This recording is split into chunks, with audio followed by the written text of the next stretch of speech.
Guys, स्वागत है आप सभी का रेशियो एंड प्रोपोर्शन के नेक्स्ट लेक्चर में। आज के लेक्चर में हम लोग रेशियो एंड प्रोपोर्शन के जितने भी कॉन्सेप्ट्स को पढ़ा है उस पे बेस्ड मिसलेनियस जो क्वेश्चंस के टाइप बनते हैं उनको देखेंगे।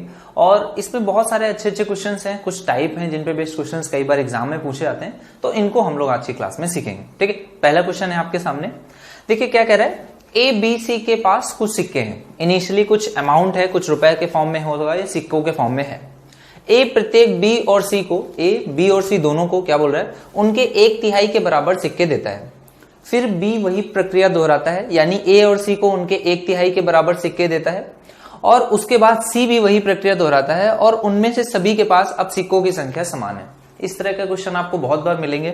यहां पर 1/3 बोल रहा है, कहीं पर 1/4 होगा, कहीं पर हाफ अपने सिक्के देता होगा। ठीक है, तो इस तरह के जब भी आपको क्वेश्चन मिलेंगे एंडिंग आपको हमेशा सेम मिलेगी, और वो क्या है, जैसे यहां पर बोल रहा है सभी के पास अब सिक्कों की संख्या समान है। ठीक है, तो ये जो एंडिंग है ना, इस पे ही हम लोग क्वेश्चन को सॉल्व करेंगे। इसी तरीके से ही, इसी तरफ से हम लोग हमेशा क्वेश्चन की ओर बढ़ेंगे। ठीक है, एंड में क्या हो जा रहा है, सभी के पास बराबर सिक्के, 3 लोग हैं, मैंने माना ए बी और सी।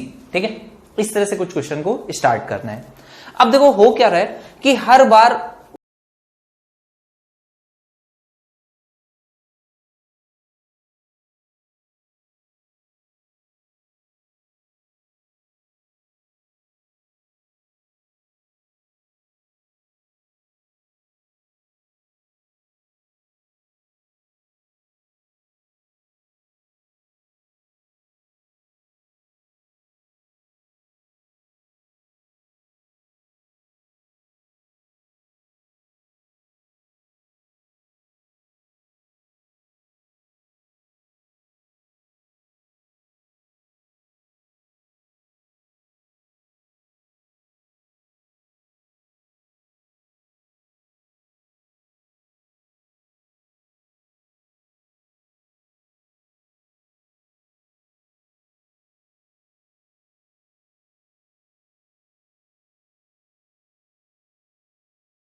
एक जीरो है, यहाँ पर भी एक जीरो। यूनिट डिजिट यहाँ पर 5 है, यूनिट डिजिट यहाँ पर भी 5 हो गई, ठीक है। जीरो को मैंने हटा करके बता रहा हूं, तो यहाँ पर ये दोनों ऑप्शंस सेटिस्फाई कर रहे हैं। अब डिजिटल सम से देखो, डिजिटल सम कितना है, 3 है। यहाँ पर देखो 5 और 4 9, 2 और 1 3, ये हो सकता है आंसर। यहाँ पर देखो 5 और 5 8 और 1 9 और 7, यहाँ पर डिजिटल सम 7 है, ये आंसर नहीं हो सकता। करेक्ट आंसर क्या हो जाएगा, सी पार्ट। क्लियर है। चलो अगले क्वेश्चन पे आएंगे। अगला क्वेश्चन क्या बोल रहा है, n घंटों में एक मोटर द्वारा चली गई दूरी के 2 भाग होते हैं। अगर n घंटे में कोई एक मोटर चलती है तो उसकी वजह से जो दूरी है उसके 2 हिस्से हो जाते हैं, जिनमें से एक n के साथ बदलता है और दूसरा n स्क्वायर के साथ बदलता है। जैसे कि अगर यहां पर बात करी जाए कि कोई भी एक मोटर है तो वो उसकी जो दूरी है वो कुछ दूरी तो n टाइम के अकॉर्डिंग चलेगा और कुछ दूरी वो n स्क्वायर टाइम के अकॉर्डिंग चलता है, ठीक है। इस तरह से वो जो दूरी है वो इस अकॉर्डिंग 2 पार्ट्स में ब्रेक हो जाती है, ठीक है। यहां पर ये क्वेश्चन में बोल रहा है डिस्टेंस जो कवर होती है वो किस तरह से वेरी करती है, एक में n के अकॉर्डिंग और एक में n स्क्वायर के अकॉर्डिंग। जहां पर n क्या है, जो भी डिस्टेंस ट्रेवल करी गई है n आवर्स में, ये इसके बारे में है, यानी कि कितने घंटे चला गया उस पे है।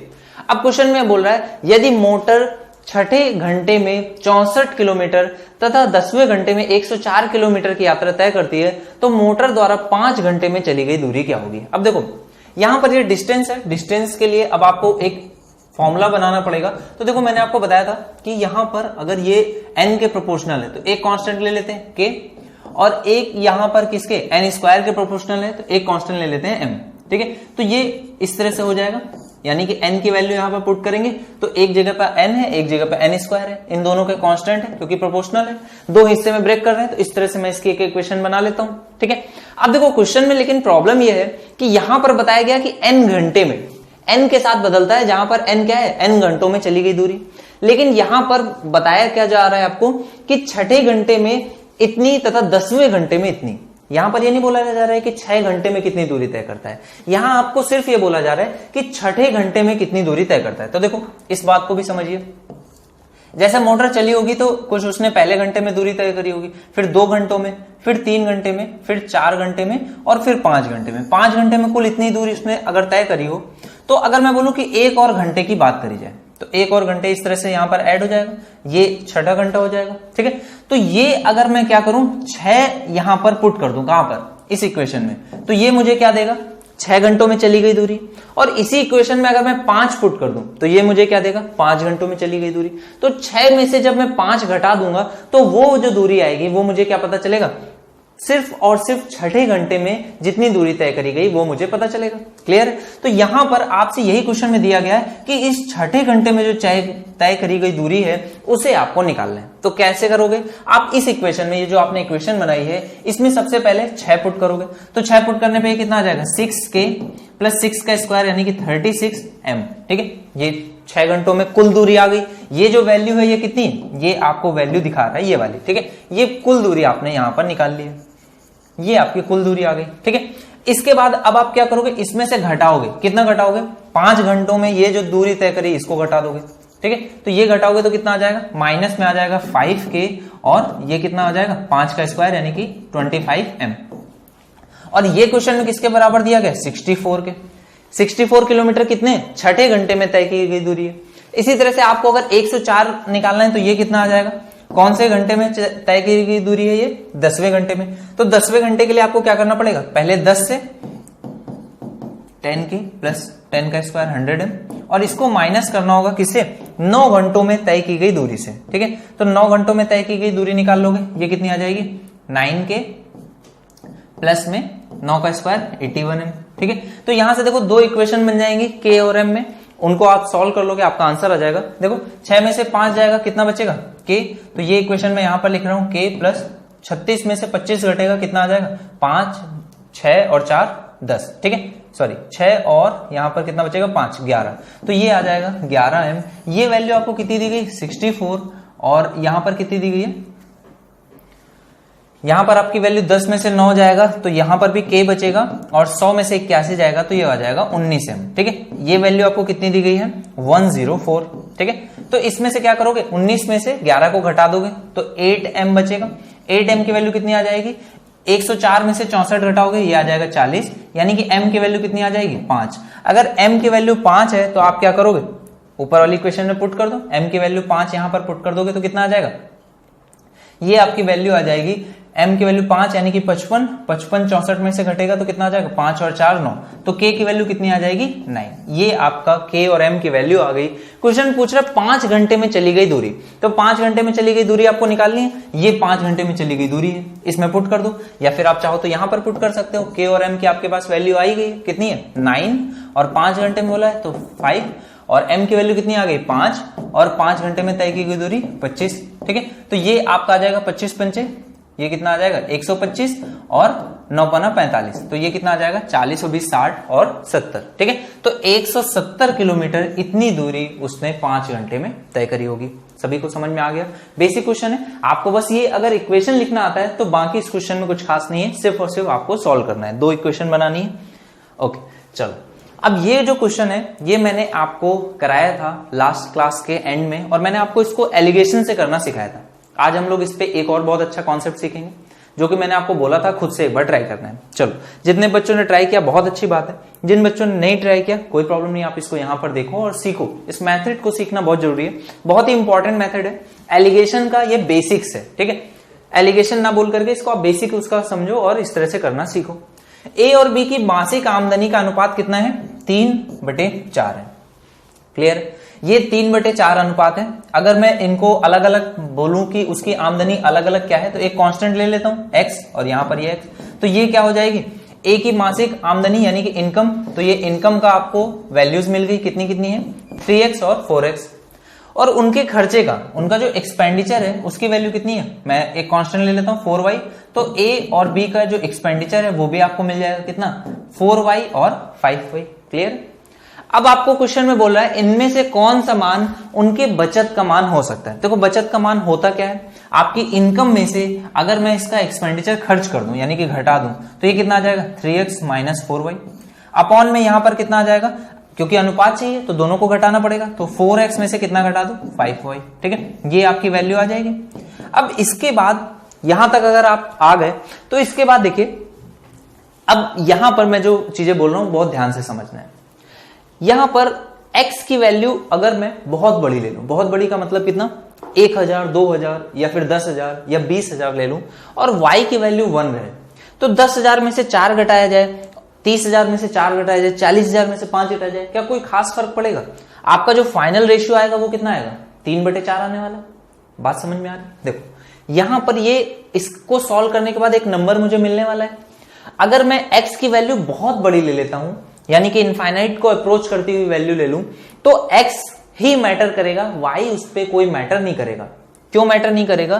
क्योंकि यहां पर आपको एक रेशियो बनाना है, और वो फाइनल आंसर क्योंकि x से x कट जाएगा, तो ये नंबर हम लोगों का आंसर कितना आ जाएगा, 3/4 के फॉर्म में। कब 3/4 के फॉर्म में आएगा? जब y नेग्लिजिबल हो। मैंने y को बहुत छोटा लिया, बिल्कुल भी नेग्लिजिबल ले लिया, और x की वैल्यू बहुत बढ़ा दी, तो x बहुत बड़ा नंबर है, उसमें से कोई छोटा सा नंबर घटाओगे तो कुछ खास फर्क पड़ने वाला नहीं है। इसी तरह से 4 बहुत बड़ा नंबर हो जाएगा, y इसमें बहुत छोटा सा नंबर ले लिया तो ये फर्क पड़ने वाला नहीं है। तो ये रेशियो कितना आ जाएगा, 3/4।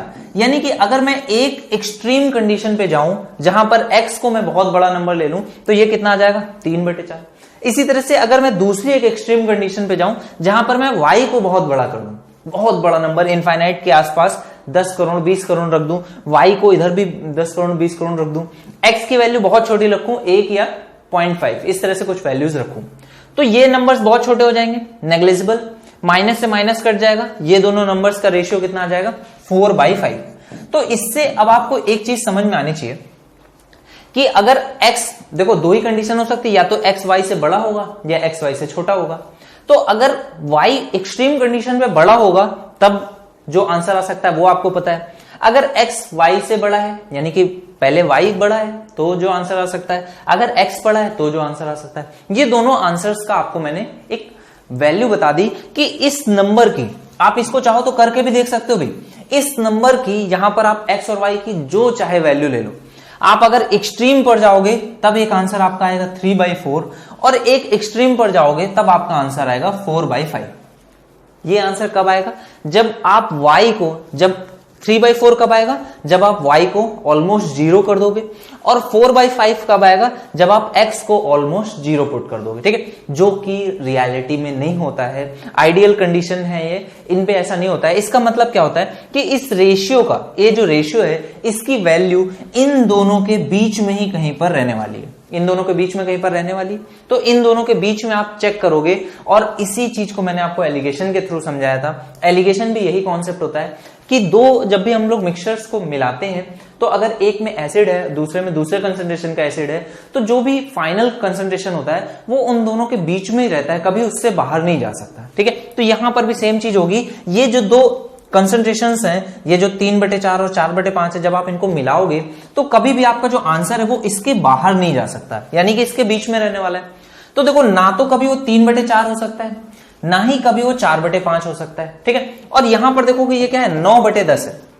मैंने आपको बताया हमेशा इसके बीच में रहने वाला है। 3/4 की वैल्यू कितनी होती है? 0.75, और 4/5 की वैल्यू कितनी होती है? 0.8, और यहां पर देखो इसकी वैल्यू कितनी है? 0.9, यानी कि ये इसके बाहर जा रहा है, तो ये आंसर नहीं हो सकता। तो करेक्ट आंसर क्या हो जाएगा? D part. क्लियर हो गई बात? इसी बेसिस पे देखो एक बहुत अच्छा क्वेश्चन भी बनता है, इसको भी आप समझिए। ये क्वेश्चन क्या बोल रहा है? ए, बी और सी की आय का अनुपात कितना दिया गया है? 2:8:5 है। यदि ए की आय एक निश्चित धनराशि से बढ़ जाती है। देखो, सेम कॉन्सेप्ट पे ही बेस्ड क्वेश्चन है, कितना डिफरेंट लगेगा आपको स्टार्ट में, बट जब मैं क्वेश्चन का सॉल्यूशन दूंगा तो देखोगे आपकी सेम क्वेश्चन है, ठीक है। क्या बोल रहे हैं कि इस अनुपात में इसको x से बढ़ाते हैं, तो इसको डबल अमाउंट से, तो इसको ट्रिपल अमाउंट से इस तरह से बढ़ाया जाता है। उसके बाद पूछ रहा है कि x में जो बढ़ोतरी के बाद जो अमाउंट है, यानी कि 2 प्लस जो x है, और यहां पर जो बढ़ोतरी के बाद अमाउंट है, यानी कि 5 प्लस जो 3x है, इसमें कौन सा अनुपात हो सकता है। तो देखो कौन कौन सा अनुपात हो सकता है, तो आप इसको लिखोगे 2 प्लस x, और इसको कितना लिखोगे? 5 प्लस 3x। अब देखो, मैंने आपको बताया था कि अगर दो अनुपात हो इस तरह से, तो यहां पर ये क्योंकि रेशियो था, तो मैं इसमें किसी एक वेरिएबल से मल्टीप्लाई कर सकता हूं, 2y, 8y, 5y। तो इसको क्या लिख सकता हूं? 2y, और इसको लिख सकता हूं 5y, यानी कि ये हमेशा किसके बीच में होगा? 2/5, यानी कि 0.4, और यहां पर कितना आ जाएगा? 1/3, यानी कि 0.33। इसके बीच में होना चाहिए, यानी कि 0.33 से बड़ा होना चाहिए और 0.4 से छोटा होना चाहिए, ठीक है। इसके बीच में इसी तरह से होना चाहिए। क्लियर है? तो यहां पर आप क्या बोलोगे? सॉरी, ये सिंबल इस तरह से होगा, ये बड़ा हो तो ये छोटा होना चाहिए, ठीक है। तो इसके बीच में यहां पर होना चाहिए नंबर। अब देखो 9/22 है, अब इसको चेक करना है इसकी वैल्यू क्या है। तो देखो 1/3 है, उससे बड़ा होना चाहिए। तो 1/3, 9 का 3 गुना कितना होता है? 27, ये होगा 1/3। अब देखो यहां पर ये जो नंबर क्या है वो छोटा है, यानी कि 22 कैसा है? छोटा नंबर है 27 से, तो ये वैल्यू इससे बड़ी होने वाली है। ये वैल्यू क्योंकि 27 है, यहां पर 22 है, 22 इससे छोटा हो गया, यानी कि ये वैल्यू बड़ी होगी, तो 0.33 से तो ये बड़ा है। अब चेक करते हैं 0.4 कितना होता है? 2/5। तो यहां पर 9/22 को 2/5 से चेक करते हैं, तो 9 बना 45, 22 दूनी 44। तो ये नंबर तो इससे भी बड़ा है, 0.4 से भी बड़ा है, यानी कि ये आंसर नहीं हो सकता। 7/17 है, 7 का 3 गुना करोगे तो 21 आ जाएगा, ये 21 से छोटा है, यानी कि ये नंबर 0.33 से तो बड़ा है। तो अब इसको किससे चेक करोगे? 7/17 को 2/5 से। यहां पर देखो 7 पना 35, 7 दूनी 34, तो ये जो है, सॉरी, ये जो 35 आएगा ये कितना आ जाएगा? ये आपका 35 है, और यहां पर कितना है? 34। तो ये नंबर अभी भी बड़ा है, यानी कि ये भी आंसर नहीं हो सकता, क्योंकि 2/5 से तो छोटा होना चाहिए। सी पार्ट पे आ जाओगे, 13/40। अब देखो 13/40 कितना? 13/39 होता है, ये 1/3, और यहां पर ये नंबर देखो इससे बड़ा है, 39 से एक नंबर बड़ा है, यानी कि ओवर वैल्यू जो होगी वो इससे छोटी हो जाएगी, यानी कि 0.33 से भी छोटा होगा, यानी कि ये भी आंसर नहीं हो सकता। यहां पर आ जाओ, 16 होता है, 1/3 निकालोगे तो 16, 32, 16, 3, 48, 48 से नंबर छोटा, यानी कि 0.33 से बड़ा है, यानी कि ये इसके बीच में होगा। 0.4 से चेक करेंगे 16, और यहां पर कितना है? 45 है। इसको आपको चेक करना है किससे? 2/5 से। देखो यहां पर कितना आ जाएगा? 16 5 80, और 45 दूनी 90, यानी कि ये नंबर बड़ा है, यानी कि ये इससे छोटा है, तो इसके बीच में कहीं पर लाई करेगा, यानी कि लास्ट पार्ट इसका करेक्ट आंसर हो जाएगा। क्लियर है? चलो अगले क्वेश्चन पे आ जाएंगे। ये क्वेश्चन क्या बोला है? 400 सीसी की क्षमता के इंजन द्वारा 30 लीटर में 300 किलोमीटर जाया जा सकता है। देखो आगे बोल रहा है कोई दूरी तय करने के लिए डीजल जो है जितना लगता है उपयोग किया गया है वो डीजल इंजन की क्षमता के आनुपातिक होता है, ठीक है।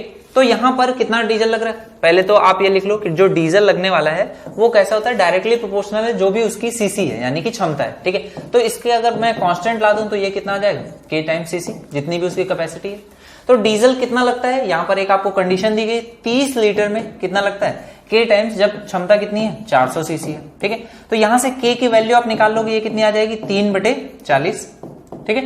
अब आपको क्वेश्चन में देखो क्या गिवन है, आपको यहां पर दिया गया है, क्या दे रहा है, 600 सीसी के इंजन से 400 किलोमीटर की दूरी। तो 400 किलोमीटर को थोड़ी देर के लिए आप भूल जाओ, 300 किलोमीटर की अगर दूरी अगर आपको निकालनी हो तो कितना आपको कितना डीजल लगेगा उसके लिए। तो देखो आपको यहां पर कितना आया था, 30 लीटर आ रहा था, यहां पर हम लोगों को नहीं पता है कितना आएगा, ये बराबर है कांस्टेंट आपको वैल्यू आ गई 3/40, और क्षमता कितनी है, यहां पर 600 सीसी का इंजन है, तो ये आपका क्षमता है। तो देखो 0 से 0 कटेगा, 4 से कटेगा कितना 15, ये आपकी वैल्यू कितनी आ जाएगी 15 × 45 लीटर आपका डीजल लगने वाला है। कब, जब आपको 300 किलोमीटर जाना होगा, ठीक है। लेकिन आपको कितना जाना है, 400 किलोमीटर जाना है, ना कि 300 किलोमीटर। तो 300 किलोमीटर के लिए इतना था, तो 400 किलोमीटर के लिए क्या करना पड़ेगा, 4/3 करोगे तो ये कट जाएगा 15, और 15 का गुणा 4 से करोगे तो ये कितना आ जाएगा 15 चौको 60। क्लियर है। तो ये आपका करेक्ट आंसर कितना हो जाएगा 60 लीटर, इतना आपका इंजन में डीजल लगने वाला है, ठीक है। चलो अगले क्वेश्चन पे आ जाएंगे। अगला क्वेश्चन क्या,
और एक दिन में ये 1 रुपए एक्स्ट्रा कमाता है, ये 6 रुपए वेस्ट करता है। लेकिन यहां पे बोला गया कि 9 दिनों के बाद ये मात्रा का अनुपात है, यानी कि यहां पर आपको क्या करना पड़ेगा, 9 से दोनों नंबर्स में गुणा करना पड़ेगा।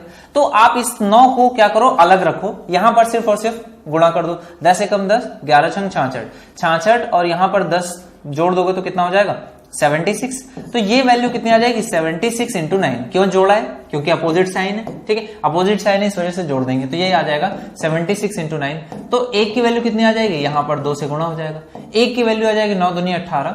अगर 1 की वैल्यू 18 आ गई तो आपको पता है क्या करते हैं, वापस से यहीं पर ही पुट कर देते हैं। तो ये कितनी आ जाएगी 18 × 8, ये होता है आपका 144, ठीक है, और यहां पर 18 पंचे 90। तो इनिशियली जो अमाउंट था वो इस अनुपात में आपका रहा होगा। क्लियर। अब देखो हर एक दिन अगर मैं इसमें से क्या करूं 6 रुपए कम करूं तो 9 छक्का 54 रुपए इसमें से कम हो जाएगा, और इसको 9 रुपए ऐड हो जाएगा, तो ये कितना आ जाएगा 99, और ये कितना आ जाएगा 50, इसमें से कम कर दूंगा तो 90। तो देखो ये आपका 10:11 बन गया। अब क्वेश्चन में क्या पूछा है 18 और 35 कब बन जाएगा।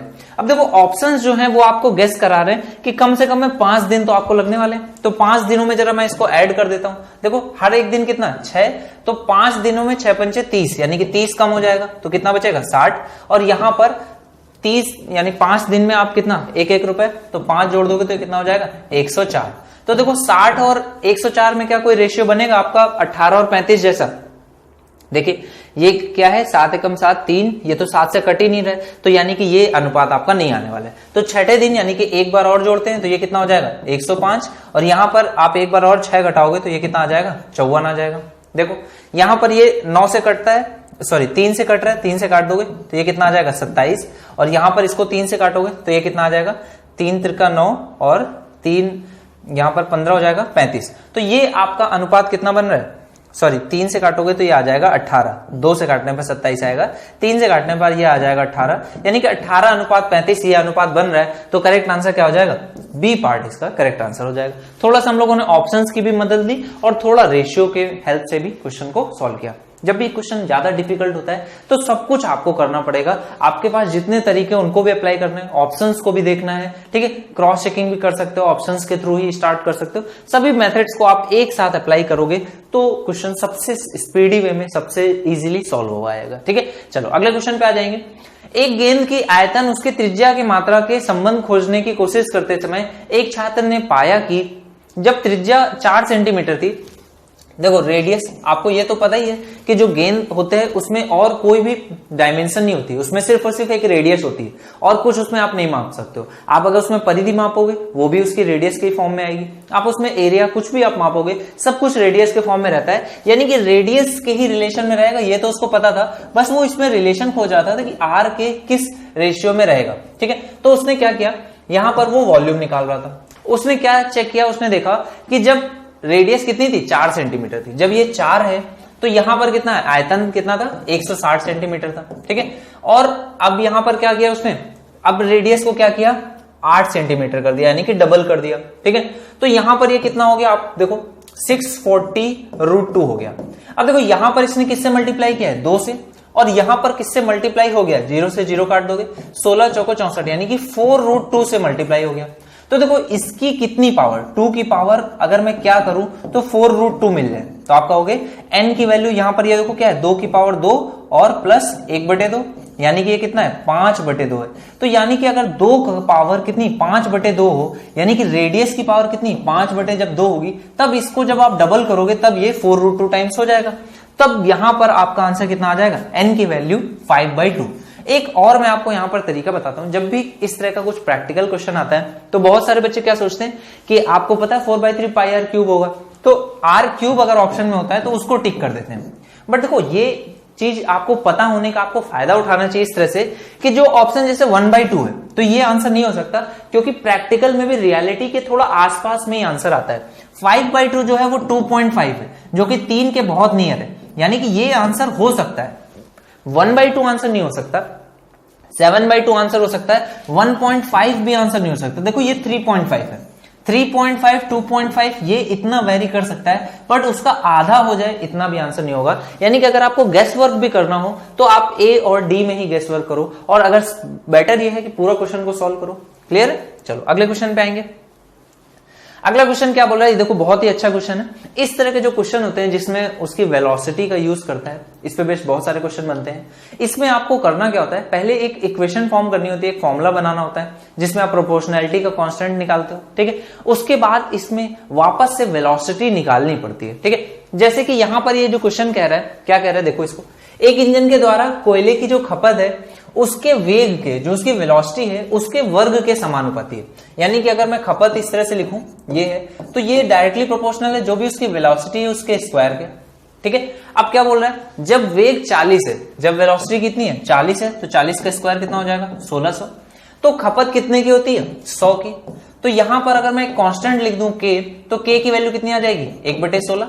जैसे 1/16 करोगे 16 कट जाएगा, 100 बराबर हो जाएगा। यानी कि जो कांस्टेंट है उसकी वैल्यू कितनी आ गई 100। ठीक है, जैसे ही आपने कांस्टेंट की वैल्यू निकाली, ये जो क्वेश्चन यहां तक था ना, यहां पर अब इस क्वेश्चन का, इस लाइन का कोई रोल आगे आपको नहीं है और इसका कोई भी यूज अब आगे आपको नहीं करना है। ठीक है, यहां से आपने सिर्फ और सिर्फ क्या निकालना था, ये जो कांस्टेंट है यानी कि जो खपत है उसको अब मैं डायरेक्ट फॉर्मूले बेसिस पे क्या लिख सकता हूं, जो भी कांस्टेंट आ गया 1/16 गुणे में वेलोसिटी का स्क्वायर, ये आप बस इतना आपको इससे लिखना था। ठीक है, ओके, अगर इतना आपने कर लिया है तो अब इसके आगे देखो क्वेश्चन में क्या बोल रहा है आपको, ये क्वेश्चन में बोल रहा है यदि कोयले की कीमत 50 पैसे पर किलोग्राम है, 50 पैसे पर किलोग्राम यानी 1 किलो कितने रुपए का है 50 पैसे का, या 0.5 रुपए का है। ठीक है, आगे क्या बोल रहा है, इंजन की दूसरी स्थिति में 32 रुपए प्रति घंटा खर्च हो रहा है। 32 रुपए प्रति घंटा खर्च हो रहा है, यानी कि 1 घंटे में कितना खर्च हो रहा है 32 रुपए खर्च हो रहा है। 32 रुपए खर्च हो रहा है, और आपको पता है कि आधे रुपए में यानी कि 0.5 रुपए में 1 kg आ जाता है, तो 1 रुपए में कितना आ जाएगा 2 किलो, और 1 रुपए में अगर 2 किलो आ जाएगा तो 32 रुपए में कितना आ जाएगा, आप कहोगे 32 दूनी 64 किलो। यानी कि हर 1 घंटे में जो अमाउंट यूज होता है उसे ही खपत बोलते हैं। तो खपत आपकी कितनी हो रही है? 64 किलो पर आवर, ये खपत है। अब देखो आपको क्वेश्चन में खपत यहां पर दे दी गई कितनी? 64। तो यहां से आप क्या निकाल सकते हो? क्या नई वेलोसिटी नहीं निकाल सकते हो? जिस वेलोसिटी से वो इंजन चल रहा होगा वो आप निकाल सकते हो। कितनी आ जाएगी? वेलोसिटी की वैल्यू निकाल लोगे, 64 गुणे 16, रूट ले लोगे, यहां पर कितना आ जाएगा वेलोसिटी? ये हो जाएगा 4, ये हो जाएगा 8, यानी कि वेलोसिटी की वैल्यू आ गई 32। अगर वेलोसिटी 32 है तो क्वेश्चन में क्या पूछा है? 160 किलोमीटर की यात्रा में कोयले की खपत कितनी होगी? देखो 32 से चल रहा है, 160 की आपको किलोमीटर जाना है तो कितना समय लगेगा? पहले तो ये निकाल लो। तो 32 है, 16 से काटोगे 2, 2 से काटोगे 0, 5, तो 5 घंटे लगने वाले हैं। ये आपने समय निकाल लिया, जो भी दूरी है उसको स्पीड से डिवाइड किया, समय आ गया। 5 घंटे का समय लगने वाला है, कितना खपत होगी? देखो 1 घंटे में कितना? 64 की खपत होती है, तो 5 घंटे में कितनी हो जाएगी? 5 से मल्टीप्लाई कर दोगे, 64 का 5 से मल्टीप्लाई करो, कितना आ जाएगा? 320, यानी कि बी पार्ट इसका करेक्ट आंसर होने वाला है।